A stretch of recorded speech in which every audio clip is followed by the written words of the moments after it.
Welcome to tonight's HBCU Monday edition of the Clown Hour Podcast. I'm Scott Brooks. You check me out on www.theclowntimes.net, as you can see spelled out here. You can also find me on Facebook as well. So whether you're your smartphone, laptop, desktop, wherever you are, wherever it may be, just type in the Clown Times, the search window. You'll find me there as well. I've added a few more memes and one particular mock video of Deion Sanders we'll get to momentarily. Where the money resides, where the money resides. But anyway, if you know, you know. And also, speaking of the hat, get the merch at CampingPress.com, search for the Clown Time Sports. You see the hat? See the white t-shirt? Hello. So get that gear there as well, and you find it there. And last but not least, please consider to like, comment, share, and subscribe. I know some of y'all disagree with us in previous HBCU podcasts, sports podcasts, probably really disagree with one of us tonight. So anyway, maybe both of us tonight. Maybe both of us, hell, probably both of us. But either way, we'll comment, we'll interact. But at least just comment, share, subscribe. Because either way, you'll be glad you did, and I'll be glad you did. So speaking of HBCU, you know my man, you know my partner. Every Monday, or most Mondays, when we have on Mondays, HBCU Mondays, y'all know him from the yards, such HBCU Sports, rest about all things HBCU Sports. Swear Sleazy Ritter every Tuesday night on Facebook Live and YouTube. And last but not least, his great work on HeroSports.com, where he writes about all things SCS athletics as they pertain to HBCU sports. So Dwayne Nash is back in the house. How you doing, sir? Oh, I'll say this, right? So with all of the speculation coming up Friday and then Saturday morning and Saturday afternoon, one thing I don't do is speculation. I'll check in on it. I'll look and see what they're talking about. Right. But, I try not to report on speculation. I try not to get overhyped about speculation. Right. But when it really came down to the official announcement or the unofficial announcement or the things that led up to the unofficial announcement that just looked real shaky, that's when my eyes got big and I was like, ooh, I can't wait to talk to Scott. Man, because I got some things to say. But oddly enough, my feelings and my emotions about everything that has happened since Saturday night, I'm not going to say it's necessarily evolved. I will say it is expand. And we'll get into that just in a moment. Well, there you go. Speaking of expanding, let's just get to it, man. We'll first start with the calm before the storm. How about that? So the calm was if you believe the SWAC championship, which was aired on ESPN2. We'll talk about the numbers if we know the numbers as far as the viewership stuff a little bit later. But basically, it was what we expected. There's an ass whooping. Jackson State did it to put on Southern once again, 43-24. And if you watch the game, the final score is nowhere indicative of how one-sided this game was. Jackson State took control from the jump, jumped up to a 26-0 lead at the end of the first quarter, and never looked back. Meanwhile, Shedeur Sanders, which may be his swan song, on that in a moment, at Jackson State, with 30 for 43, 320 yards and 4 touchdowns. Savion Wilkerson, probably butchered his first name. It's Savion, yeah. Savion had 61 yards and a touchdown. Shane Hooks, 104 yards and 5 receptions, two touchdowns. Kevin Coleman Jr. had a great touchdown reception earlier in the first half as well. Meanwhile, for Southern, Glennon McDaniel, he's that dude, but he can only do but so much. It was a one-man machine, man, on offense. Even though his passing numbers weren't that great, only 15 to 34, 220 yards, 1 touchdown, 2 interceptions. But the young man, had 162 yards on 20 carries. That was 8 yards a clip. Yeah. Right? 2 touchdowns, the longest being the 42-yarder in the second half. When Southern was trying to make a game of it. But man, it was great to see the SWAC again, my opinion, taking advantage of Deion's presence with ESPN, like leverage that to get ESPN2 to show the broadcast the championship game and pit that against other FBS college like conference championship games, including which obviously we're not going to make a big deal of them going against the SEC championship with Georgia and LSU, but I think I don't have the numbers in front of me. I think that they outdrew the Mountain West championship with Fresno State and Boise State. I believe they outdrew the American Athletic Championship where Tulane beat Central Florida, which Tulane's a great story. We'll talk about that later, but I'm for what this was a swan song for the Sanders, for Coach Prime and his crew. What a way to go out, right? I know there's a celebration going to be played later. We'll talk about that momentarily as well.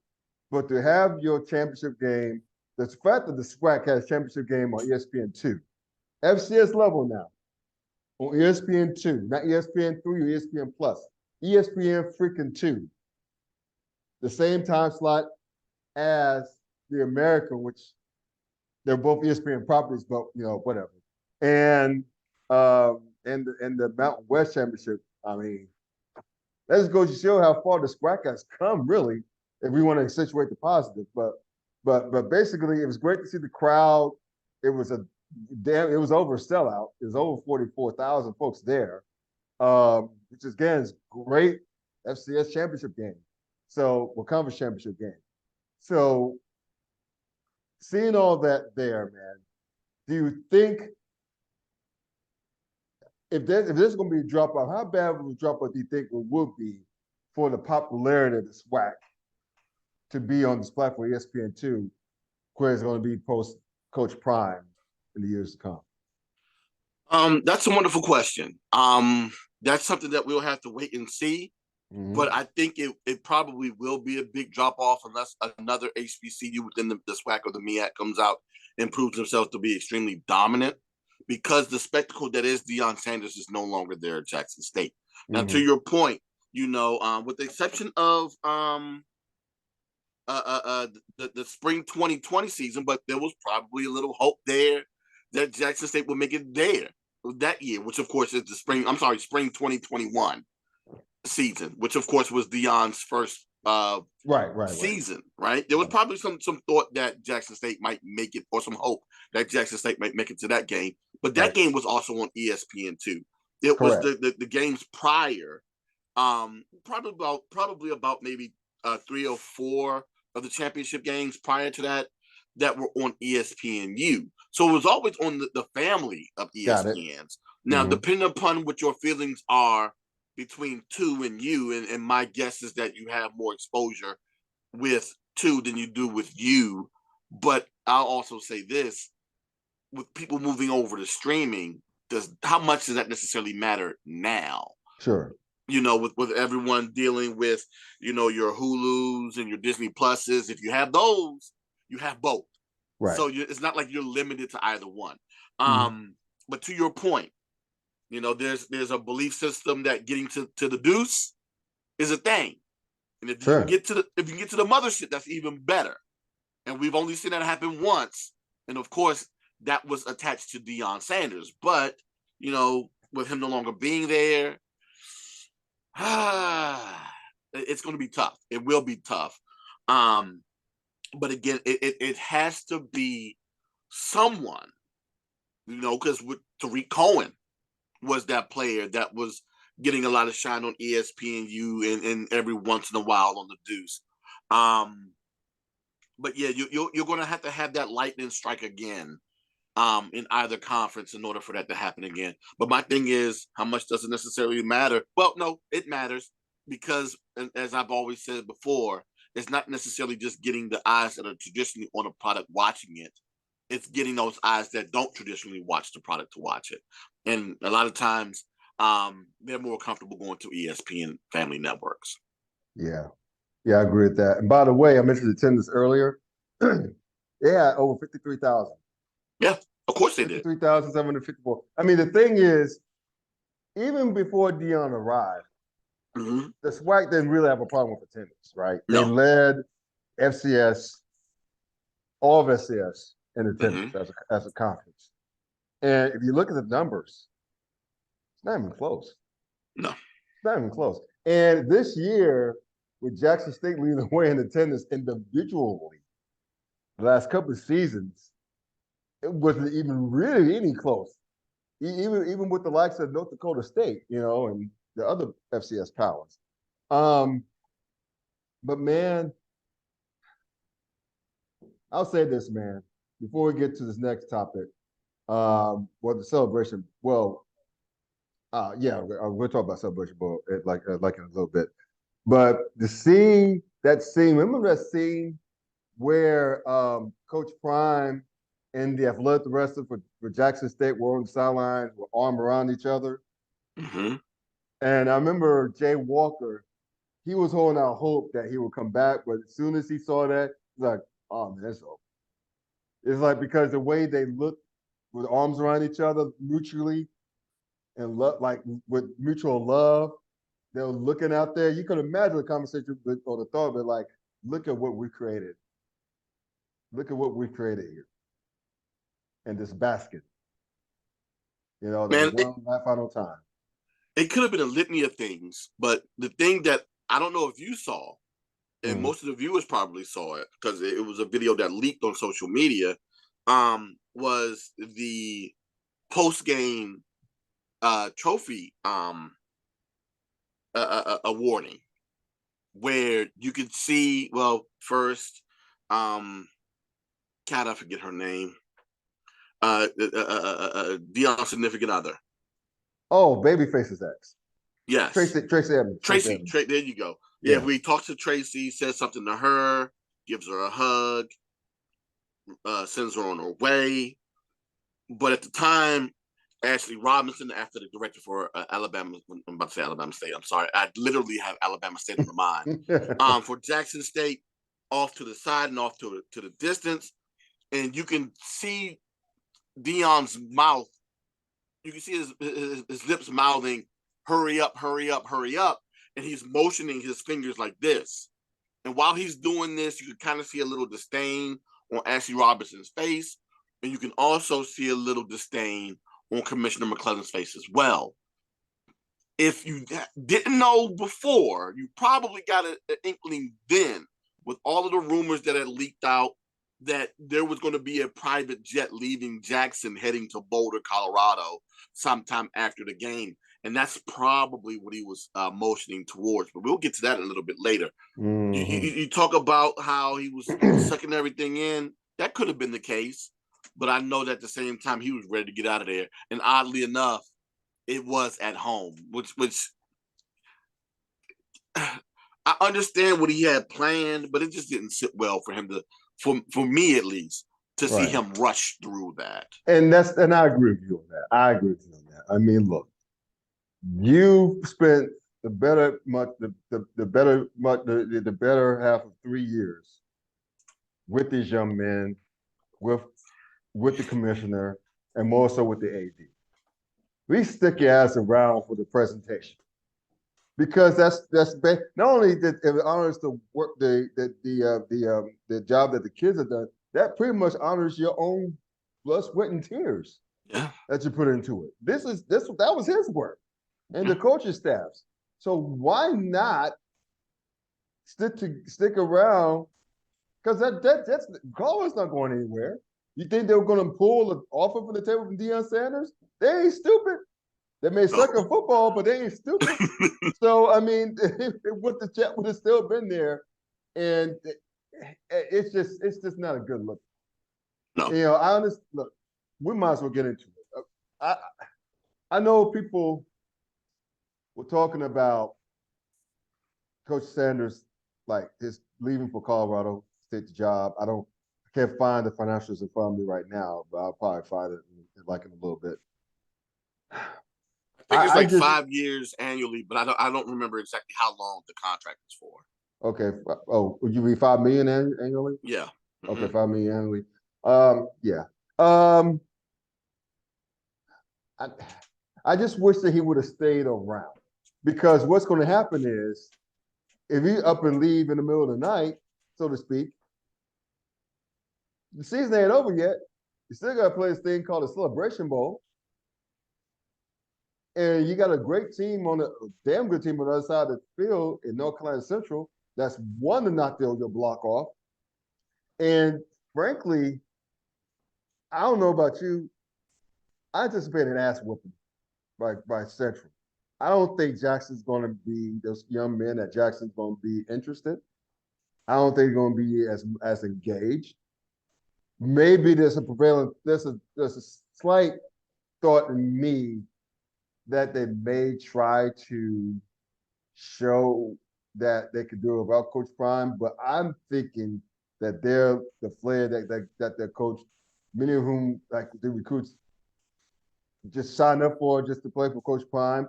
I think that there are a lot of them going to be disappointed that he's gone, and that they may come into the Celebration Bowl flat. I mean, because it's couple Saturdays from now. It is actually what? Okay, it's 12 days from now. See, so I mean, you got Central getting hyped, and you got Southern. You got Jackson State coming off of a consecutive SWAC championship, an undefeated regular season. That's how it's been done there in several years. Nothing to be ashamed of. I mean, hell, not to be ashamed, but that's a huge accomplishment, right? But yeah. I don't know if they're going to show up mentally for the Celebration Bowl. I really don't. I think Coach Sanders leaving, it's going to deflate them a bit. And the quarterback, Shiloh is already gone. It's going to be a quarterback. Well, before I get my answers, let me change hats because I got a strange feeling that people won't be listening to me too tough if I continue to wear the ASU hat.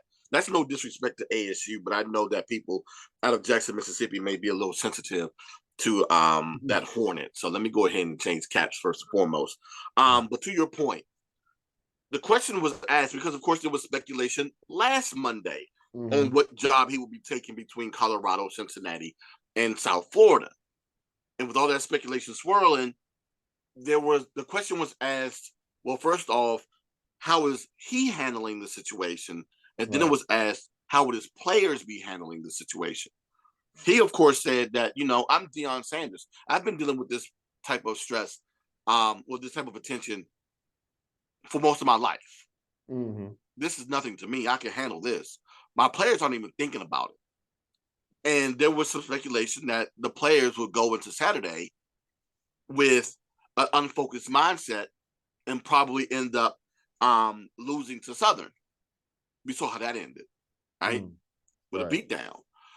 My guess is that these same players who have gone through this entire year with the thought process that we have to redeem ourselves from what happened to us in Atlanta last year, there is no way in the world that with all of our pieces in place, or whoever's going to be there, they cannot go to Atlanta and and wet the bed once again. They can't. I don't care who is or who isn't there. If Shador's not there, if Coach Sanders is not there, if the assistants aren't there, if the medical staff ain't there, if actually whoever is not there, they can't worry about that. All they can do is worry about who is there and how they cannot embarrass themselves one more time. Right. That's what was going to be on their mind. I don't think everything else that is going on around them, because my thing is this: those kids already know who is and who ain't going to Colorado. Right. They already know that. So if anything, they're playing for not too awkward. Exactly, right? Yeah. They're already playing for they're probably either playing for the coach that's currently there or additional tape so they can potentially transfer. Right. Oh, yeah. Oops. I'm sorry. And a Black National Championship. Yeah. And one of those things that ain't been done in SWAC history, which is to go 13-0. No one has done that before. Yeah. Undefeated seasons, there have been about 2 in the modern FCS era, which is, for me, 1978. Mm. There's only been 2, one unbeaten and one untied. This makes 3. But again, no one has ever gone 13-0. That's also in the line for them too. They just can't think about that. But speculation on whether or not either Sanders, Shador, and or Deion being there on the 17th. I'm sorry.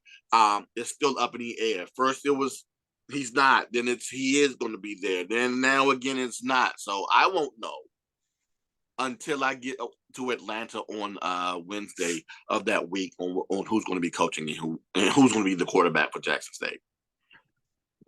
Yeah, I don't mind the fact that Deion took the job. He has to do what he has to do. Mm-hmm. I just wish that I don't want to say class, but I just wish he did it with a bit more class. I mean, it's to leave his team in a lurch when they're about to compete for a black national championship. It ain't cool. It just ain't cool. Now, he could have done what Scott Frost did at UCF a few years ago when Nebraska hired him right before they went to the Year 6 bowl game. He could have just told the team, man, it's not so just stuck around, but still say, I'm going to finish this job here. I love you guys. I'm finishing the job. I'm just paraphrasing. But I'll finish the job here before I move on. I was on the end and on a high, right? Mm-hmm. Yeah. So because that's a sticky situation with those kids. I know one would assume that Shador, not Shallow, but Shador, I said Shallow earlier, would be following him to Colorado. He'd probably be the starting quarterback. That's what he's announced. Because the current quarterback is in the transfer portal now. Now she's in the transfer portal.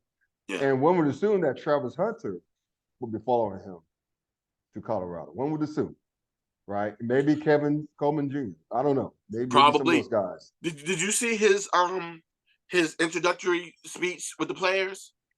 I heard about it, but go ahead since we're talking about it. Go ahead. He literally told the team, "Hey, I'm not here for no mess. We coming to play. I only play with dogs. Hey, if you're not good enough to be on this squad, just know that I travel with luggage. And that luggage is Louis Vuitton. Basically saying that he's bringing some things with him, and it's going to be some quality product that he's bringing with him.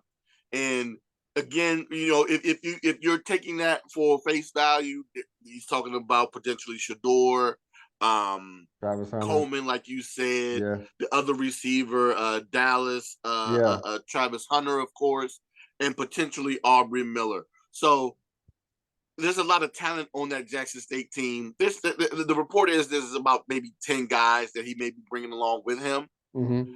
But the faces on those cats there in that room in Boulder, they were literally shook. They were like, "Uh-oh." They went 1-11. This 1-11 mess. What do you expect? You suck. Yeah. No disrespect. Yeah. I mean, you guys are better football players than what I ever dreamed to be at age 9. But still, you went 1-11 for a reason. There's a talent issue there. Yeah. Yeah. So what's Prime going to do? He's going to the man is a damn good coach, but he ain't Jesus. No. He's going to turn the water to wine or get like a whole bunch of fish and loaves out of that, or just that 5 loaves, the 5 of each, right? I mean, seriously, he's not a miracle worker. He ain't Jesus. But you know what, though, Scott? Yeah. That's part of the reason why a lot of people are upset that he's leaving.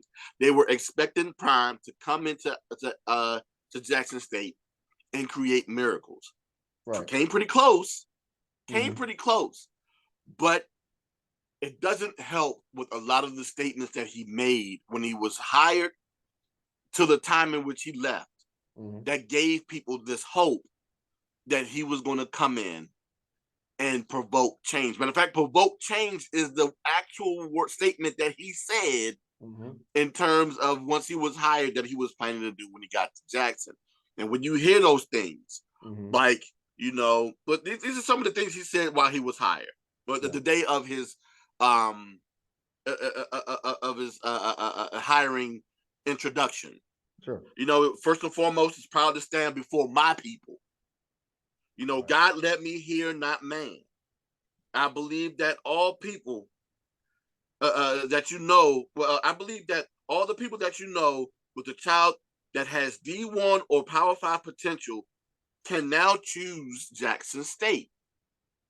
Also said, we will never settle for mediocrity again. This is God's calling. God called me here from Texas to Jackson, Mississippi to provoke change. When you start saying statements like that and getting people to believe, and you have this statement of I believe, right? And with this big change that you're talking about creating, and then the one thing that you are hoping to do, which is to recruit and take away the talented Black athletes from Power 5 programs to come to Jackson State, right? With this hope of changing HBCU athletics as a whole, only for you to go to a Power 5 conference yourself, just doesn't sit well for a lot of people. Sure. And that's why a lot of people are upset. Now, I'm starting to learn that there's a lot of other things that went on behind the scenes that are and aren't being discussed in front of company. But a lot of things that I'm hearing in terms of, you know, Deion setting the blueprint up for the next guy, and Deion doing things at Jackson State that have never been done at HBCUs before, also bothers me, because we've seen an HBCU program go undefeated before.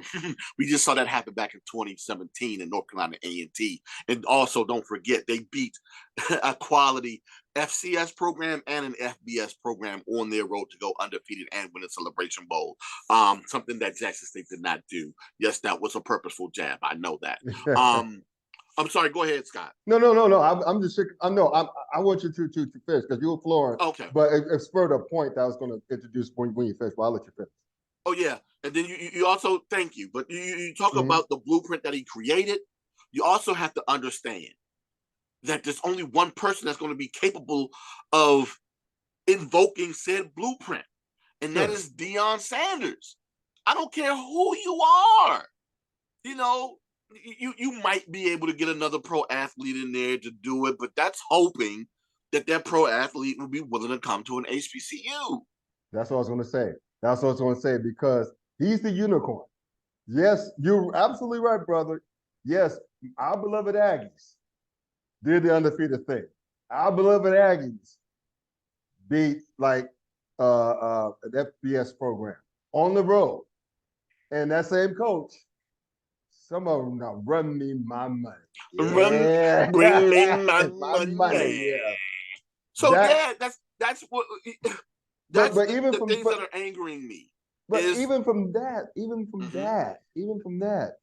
yes, that happened. Yes, we know that. Where did that get A&T? They're in another conference. But that's not because of A&T, right? Well, it's 50% A&T, 50% MEAC. You know, for those of us that are familiar with the situation with the MEAC, there was a lot of mismanagement that led to not only North Carolina A&T leaving the conference, but Savannah State, Hampton, Florida A&M, and Bethune-Cookman. Yes. It just happens to be because of the fact that A&T, unlike Savannah State, did not drop down to D2, and unlike Florida A&M and Bethune-Cookman, was not close to another HBCU FCS conference. They went the similar route as Hampton, which was the go-to conferences that are populated by predominantly PWIs. And as much as I've championed some of that move and have problems with other aspects of it, I understand it. I just don't fully like it. Yeah. And also, I'm slightly disappointed that there wasn't really another option for them to take in that move. So, with that being said, A&T, I know this show isn't necessarily focused on them, but you did bring it up. But and I'll be real short about that point. I hated to see them leave the MEAC, but again, I understand. Yeah. I'm just concerned about right now in terms of this conversation. One, the future of Jackson State football and whose hands is it going to be turned over to. Some believe it's going to be assistant TC Taylor that has big time roots at Jackson State. Matter of fact, he was part of that coaching staff that was there prior to Deion getting there. Okay. With that being said, I'm hoping that some of the talented players that are also there will stick around so they can continue to be competitive. Because that's another thing that people are just thinking that plug in coach and this team is going to be right back being the no, because you're right, because they're going to lose recruits because they came there to play for Coach Prime. Let's just be real. Let's be real. A lot of those cats did not come to play for an HBCU. They came to play. Matter of fact, that's what Travis Hunter said. Man, I'm going to play for Coach Prime. Right. A lot of those kids said that. Matter of fact, I don't know if you saw the post-game photo after the championship game. A lot of times you'll see the whole big team photo of everyone celebrated and laid out on the field with the signage, conference champion signs and all that stuff and the trophy. Sure. If you would have seen the photo that the conference tweeted out and how anemic that photo was, there were no star players in it. There were no assistant coaches in it. Of course, Coach Prime was not in it. Right. None of the major players were in that photo. It was extremely anemic and, in my opinion, embarrassing that this is the photo of your conference champions with everyone being out of that thing. It just didn't sit well for me to see that. Right. But with everything that's been said, with all of the opinions and all the thoughts and all the things that I've even said, I think the things that matter to me the most, outside of course, the continued success of Jackson State and, of course, the elevation of HBCUs and their athletic departments, is to continue to think about the kids that are currently there, continue to support them. And I'm going to need people to have a full understanding of HBCU athletics, or not even just HBCU, of how collegiate athletics work. The tweet that you kind of linked me to with one Luther Campbell, aka Uncle Luke. Yeah. And by the way, right quick, before you get into that, and I gave you that for a reason. Uncle Luke Campbell, Luther Campbell, formerly of Two Live Crew, of course, had a Twitter live thing. I forgot what the hell you call him now. But it's basically he's gone. He aside from the tweet that you saw, he had a live thing where he was talking to, I guess, other HBCU fans or media members about what he tweeted. Okay, it's quite interesting. What if he actually expounded beyond 200 whatever so odd characters? Okay, in his tweet, I would say that. But anyway, it stems from what Dwayne's going to launch it to. It stems from that. So Dwayne, just go ahead. And then you're going to get it. Yeah. So he made the statement that that Commissioner McClellan wasn't doing enough to generate revenue for Sanders to stay. Now, we kind of touched on it a little bit last week, Scott, in terms of, well, first off, the SWAC disseminating the most money amongst its members than any other FCS conference in the country, and more so than two other FBS conferences. Right. But with that being said, that amount of money that's being disseminated makes up somewhere between 1% to 3% of the SWAC's budget. As big as that number is in comparison, it's still small in comparison to the budgets as a whole for these HBCUs that already have budgets that are under $15 million. When you take into consideration the amount of money that the other FCS programs have in their budgets, the bulk of their monies come from three spots: state and government monies, student fees, and donor and corporate sponsorships. And depending upon what conference you're talking about, or in some cases, what program you're talking about, that piece of the pie is bigger within those three things for various programs. In the Ivy League, and in some cases in the CAA, that student fee thing is bigger. But when you talk about the likes of North Dakota State, over 50% of their budget comes from corporate sponsorship and donors. Matter of fact, their donor numbers are bigger than most SWAC budgets as a whole. So the thing is, you talk about the TV deal and blaming the commissioner for that. How about we go ahead and start helping out with getting more corporate sponsorship, Uncle Luke? Someone that, of course, has dealings with businesses outside of, and that's the blueprint you talked about earlier. Exactly, right? That's what you talked about earlier. It's like Deion showed us, right, how to do it. Sure, his star power helped. Yes, we know that. But how to, I hope that Jackson State did not operate under the assumption that they could just ride it out instead of like using what the blueprint that was provided to go out and leverage, right? Get other sponsors like he did. Got Pepsi, Under Armour. Again, those boys who are wearing different jerseys every single week. The only team in all of collegiate football, like in all college football, that had more jersey combinations was Oregon. Yeah, with the Nike. Kevin Plank from Under Armour hooked those boys and Jackson up, and how also Deion leveraged his friendship with Michael Strahan, who's a Texas Southern grad. Hey, can you give my boys some suits? And he gave him, and he leveraged him some suits, some JCPenney suits, right? Nice suits, by the way. And many others. He leveraged. It's like, and I hope that Jackson State just someone who knew what the hell they were doing, and I'm sure there are many smart people there, right? But at least learn not to, once you have lightning in the bottom, you got to keep it so that you can at least eventually get to the sun, right? Instead of just riding along.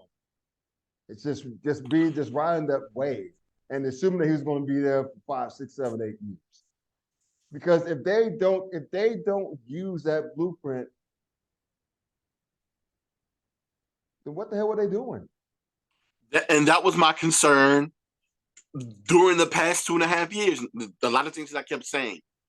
People called me a hater when I said that Deion Sanders was not going to be at Texas State for a very long time. We knew I think they knew that too. I think they knew that too deep down. Well, if they knew it or if they didn't know it, they know it now. Yeah. But my reasoning was not because of hate. It was more so because the current landscape of collegiate athletics, matter of fact, of sports as a whole. It's very rare that you see a head coach anywhere stay any place longer than their first contract. Because the money's too much. Well, the money. The money. It's really the money. It's the money. Be it positive or negative. It's either you're going to be too good for your contract or too bad for your contract. Right. Which means you got to go or you got to go. And the thing is, which side of that are you going to be on? And we already knew that he interviewed for Florida A&M and for Arkansas, and they told him no. Yeah, Florida State, yeah. Yeah, so Florida State and Arkansas. We already knew that he interviewed at those two locations, and they told him no. And the main reason why they told him no, of course, because part of it was he didn't have a degree, and then secondly, it was because he didn't have any experience. Correct. And I don't think anyone was going to be willing to take a flyer on the FBS level or anyone. I don't care who you were without any experience. Right. Deion went ahead, got his degree. But Deion went ahead at Tougaloo College, HBCU. Once he played that first spring season, people were like, quite impressive with guys that aren't that talented.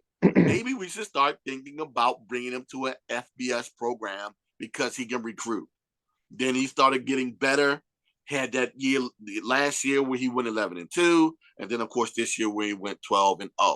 And I think what really got those people's eyes, eyes, it was when he flipped Travis Hunter. That's exactly what got the eyes. They were like, "Oh Lord!" And that's the conversation I had with the good folks over at HBCU Nightly. If you're not following them on Twitter and checking them out when they have their Twitter cool. talks too. Check them out, most definitely. I mean, besides the fact that most of them are Central Eagles. But other than that, wonderful folk. Had a great conversation with them on Saturday. And one of the points of the conversation that we had was how much of a threat was Deion Sanders. Now, we agreed to disagree, but part of the things that we agreed on was that he was a threat. How much of a threat and for how long? He was a disruptor. He was a major disruptor. He was most definitely a disruptor. Yeah. But the thing was, from my opinion, was that he was only going to be a threat as long as he was, for the amount of time that he was going to be at Jackson State. Correct. Once he was gone, the threat was, once he left HBCUs, the threat was gone too. Yeah, exactly. You know, and 2 to 5 years, a class, maybe enough to disrupt and disrupt by bringing 1 or 2 guys from a class to your program, which is probably what, 8 to 10 guys. Okay, while all the other big names are still going to other FBS programs, primarily Power 5. So yeah, he made some noise. He provoked a little change, but it wasn't going to be anything that was going to be long standing. And that was the thing that I kept trying to preach to people, but no one wanted to listen. But with all the stuff that he's done, like you said, or like we both said, in terms of the relationships that he garnered with various corporations and companies, the things that he paid for out of his own pocket, from meals for students, resurfacing the tennis court there, also coming out of his pocket to help pay for the completion of the construction of the locker room there at Jackson State, along with the fact of using, like I said before, his relationships with corporations to take care of things like meals and lodging. I don't think people remember, or you probably shouldn't have forgotten, or if you did, how dare you, the big water situation in Jackson, Mississippi just a few months ago. Right. Unfortunately, the players could not stay on campus. And they, they started out their season in Miami, Florida. They had to pay for hotel lodging in Miami, with their following game being in Nashville, Tennessee. There was no need for them to go back to Jackson, Mississippi. Classes were closed. The dorms were closed. So what did he do? He housed the players in hotels, which cost him about $10,000 a night for about maybe 2 to 3 weeks. Yeah. Or until they got the situation handled, but for at least 2 or 3 weeks. And that's not money that's come. Well, and that was on a discount, according to him, that they were capable of getting that price. Yeah. But again, that's relationships he had to leverage. Right. But there's apparently, in terms of rumors that are going around, that there was a lot of blowback from some of the things that he did, and then just a lot of other shifty things that if you want to get into later, we can. But, there seemed to have been a lot of things that happened behind the scenes that also may have played a role in him leaving Jackson State, along with the fact that he was looking to get another opportunity to move on elsewhere. Yeah, it's so unfortunate. But let's get into our sponsors right quick. Sponsor the show, BetUs.com. So listeners, sports bettors, your favorite sports book, BetUS.com, is back for our 20th year of action with the industry's biggest sign-up bonus up to 200%. BetUS offers our members the opportunity to cash in on all your favorite sports, including NFL, UFC, and MLB. If you're looking for live in-game betting, incredible odds of daily odds, boosters, props, and parlays, got it. And how about fast payouts and exceptional one-on-one customer service? We got that too. So log into betus.com or call 800-792-3887. That's 800-79-BET-US. You can use the promo code TKT for the content as well. BetUS.com, where the game begins. Now, before we get into all that, man, I just want to say this. We're actually,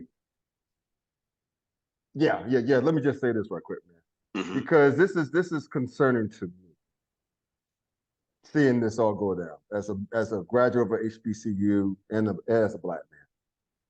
I just hope that we don't get too caught up in the sauce of getting mad at one of our own for succeeding. Not succeeding, but getting that opportunity. Let's put it that way.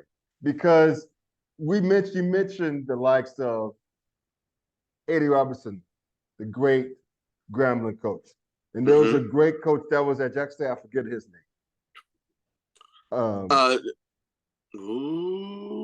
With Coach Walter Payton and them. I forget his name. It comes to me in a second. But anyway, all those guys. And the legendary coach at FAMU that coached the likes of Bob Hayes and Jake Gaither, yeah. Jake Gaither, yeah. And, you know, and those guys. The reason why a lot of those legendary coaches stayed at HBCUs because during the heydays in the 50s, 60s, and 70s, it's not that they wouldn't consider, it's that they couldn't. Because there was no PWIs that were hiring coaches from HBCUs to run their program. Period.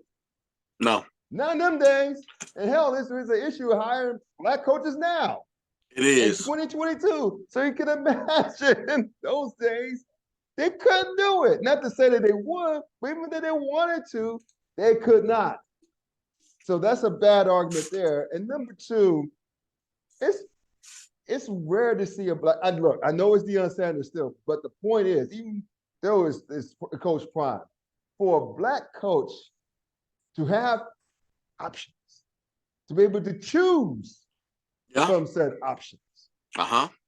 Coming from especially coming from the HBCU, that has not happened. That has not happened. And it just hasn't. I mean, but I just wish that people would stop getting all in their feelings about this shit. I mean, look, of course, the man, when he said that God led me to Jackson, whatever, how many years ago it was, of course he's going to say that. What the hell is he going to say? He's not going to look ahead and think, well, I'm going to parlay this to my next job. He's not thinking that. He's thinking, let me just do my thing here and show folks that I could win here. Show folks that HBCUs can be winners. Show folks that HBCUs can be a great destination for a coach.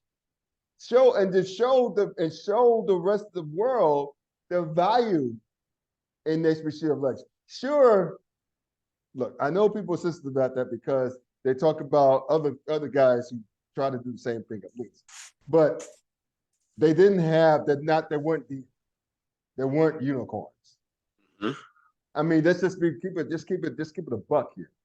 They weren't unicorns. So I just wish that people, well, our people, would stop getting in the fields. Look, what I would like for him to say, sure, and see how this could play out, sure. Would I love to see him convinced? Like, I know this is a far out scenario, but bear with me for a minute. Would I love for him to be able to go up to Lane Kiffin and challenge his Ole Miss squad to a game in Oxford, Mississippi, and kick their ass? Sure. Would I love to see him one day get enough dogs and horses, if you will, to go to a place like Bama, Auburn, play those guys in the Southeast, and Rex Stroud? Sure. But if the opportunity is there, and you got to do right by your staff too, right? Because a lot of those staff members are going to get bumps in their pay too. So it's a more for those that go with him, yeah. The ones that go with him, and I don't know how many are going with them, but still, he has to consider that. Yeah. So I mean, to those folks out there, what the hell did you want him to do? I mean, the only thing I would change is for him not to do this right now with the Black National Championship and the Celebration Bowl right around the corner. That's the only beef I have. Well, my rebuttal to that would be this. You say not to get too emotional. It's difficult not to do so when you invoke emotion from the moment in which you get hired. Right. You bring in God and you say how God led you here, and I need you to believe in me, and not just me here, but believe in the kids, believe in Jackson State, believe in HBCUs, believe in the change that we're going to create, believe in all of this stuff. that we're going to go ahead and create a revolution. With all of this coming on the heels of George Floyd, with all of this coming on the heels of the article that Jamel Hill wrote about what would happen with HBCUs if you would have the top-notch groups, with the top-notch athletes come into your HBCU programs and how we're turning this around. You had that conversation. Then you bring in someone that is looking to invoke change and has the ability to make that type of change. Oh, there's a huge investment in all of that. And yes, there's going to be a whole lot of emotion tied into it. Then when you start to see said thing work, and you're like, uh-oh, this could become a thing. Mm-hmm. And this could become, especially if you're a Jackson State alum, this is something that could probably be epic. And the fact that it's happening here with my program, I cannot believe it. Let's see how this thing pans out. But unfortunately, with HBCU alums that aren't paying attention to the climate of sports as a whole, what they're hoping for, like you said, are the likes of a W.C. Gordon, of a Pete Richardson, who was at Southern for over 10 years, of a Bill Hayes at A&T that was there for over 10 years and then coached at HBCUs and then stayed within HBCUs for well over 20, 30 years. Like Eddie Robinson Sr. that stayed at Grambling for over 50 years. You were looking for that longevity and that long-term change. That's what you were hoping for. And then when you combine that with the fact that it's us against PWIs, and it's the have-nots, we're going to prove to the haves that we can do it too. All you got to do is give us an opportunity. And then you leave for that same institution that we were supposed to be fighting against. It kind of makes it difficult for you to just easily let that go. Opportunity or no.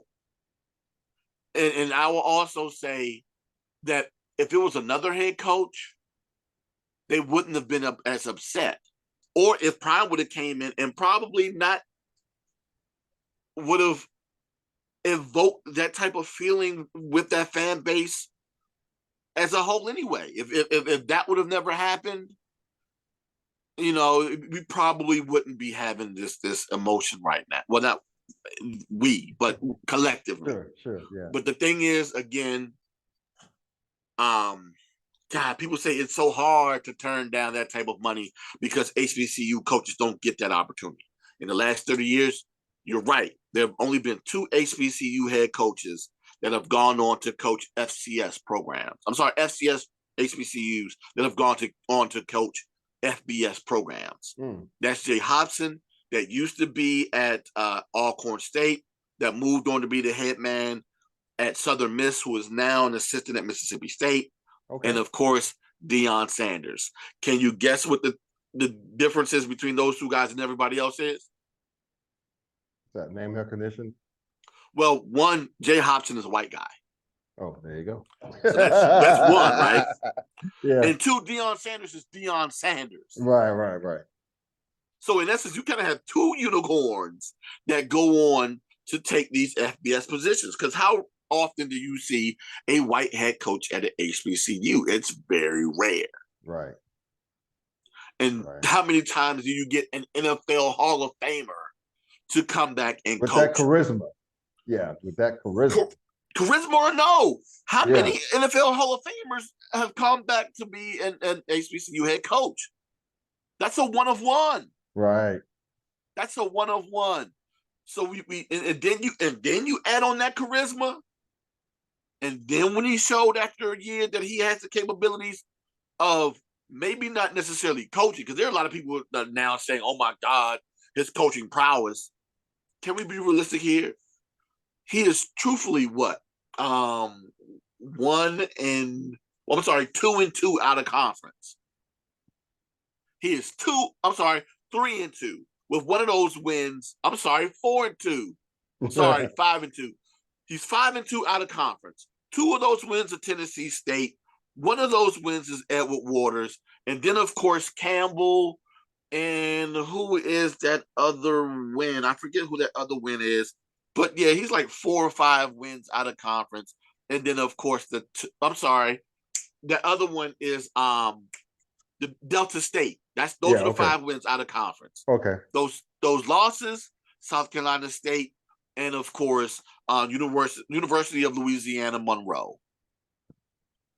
So I don't know if I can say he has a great coaching prowess. He has the ability to get a great coaching staff together, and he has the ability, of course, to draw talent because of who he is. Mm-hmm. I'm waiting to see exactly how that plays out in the Pac-12. Not necessarily season 1, because like we said last week, he still has USC and UCLA to deal with. And he will also have Utah, this year's champion, to deal with as well. Right. That's a rivalry with Colorado, Utah. And then week 1, guess who we got week 1, my friend? Tell me. I didn't look at the schedule yet. One of the playoff teams from this year, TCU. Who also interviewed with. Who he also interviewed with. So, yes, this upcoming season for Sanders in Colorado is going to be a rough one. The question is, how is he going to look year 2 with the 2 California teams gone? Oh, let's not forget, he also got to play against Oregon. Yeah. Oregon State wasn't no slouch. Nope. Neither was Washington. Right. So he got some squads he got to compete against. Year 2 will be the question to see how he looks that year and see how he pans out. But I'm not here to judge what he's going to do at Colorado. Again, I'm just concerned about, well, I'm not concerned. I understand the emotions that are attached, and I don't necessarily like it when people say, why are you so emotional? Because you invoked emotion during your hiring, and you kept saying, believe in me. I believe. That was your whole mantra the whole time. Mm-hmm. T-shirts. I believe. I believe. T-shirts all on the jerseys. walls in the stadium. Helmets. Jerseys on the helmets. It was everywhere. I believe. So, dog, I believe. And that introductory, your introduction was like a sermon, dog. Yeah. Yes, there was going to be emotion involved. But again, I'm mad about the opportunity because I saw it coming. I saw it coming at least. And I'm hoping that others don't stay mad at him because of the opportunity. Mm-hmm. But you have to also understand the emotion that's involved and what that emotion is rooted in. And it also goes back to that whole, we're supposed to be fighting against that machine. Now you're going to fight with the machine. Yeah. So that's why they get people upset. All right, man. We got to have a part 2 of this. Because I know you got some stuff about behind the scenes stuff. Yeah, the behind the scenes stuff is nasty, and I most definitely want to get into that. Sometime soon. Yeah. So buckle up, folks. It's going to be real, real interesting. So in the meantime, man, where can the good folks find you and your great work? As always, you can find me on social media at the Yard HBCU Sports. You can also find my work on FCS HBCUs on herosports.com. Mm-hmm. Be sure to follow me the week of the Celebration Bowl, starting on that. I'm going to go ahead and be nice. I'm going to say that Friday, because that Friday is press conference day. Yes. I'm going to be there in Atlanta at Mercedes-Benz Stadium for the press conference. So I will be doing stuff live on Instagram at the Yard HBCU right before the press conference and during the walkthroughs for both North Carolina Central and for Jackson State. And of course, we'll be giving live updates as I'm getting them while I'm in the city of Atlanta. And of course, during game day as well, when I'm, giving live updates of game tweets and whatever, anything that I'm seeing. And of course, taking as many pictures and videos as I possibly can too. So be sure to follow me at those places. And I got a couple of pieces that I'm working on for Hero Sports that will be coming out in the next few weeks. Awesome. And also, folks, please continue to like, comment, share, and subscribe to this channel. Because you see the conversation, you heard the conversations. Either way, you'd be glad you did, and I'll be glad you did. Also, check out the merch at CapePress.com. Search for Klown Time Sports.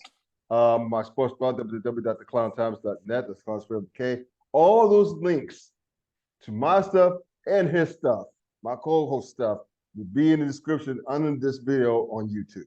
So please check us out there and follow this man, please. Please follow this man. He has great work. He does great work for HBCU sports. So until next week, man. Take care, y'all. Have a good rest of the week. If I don't talk to you, peace out.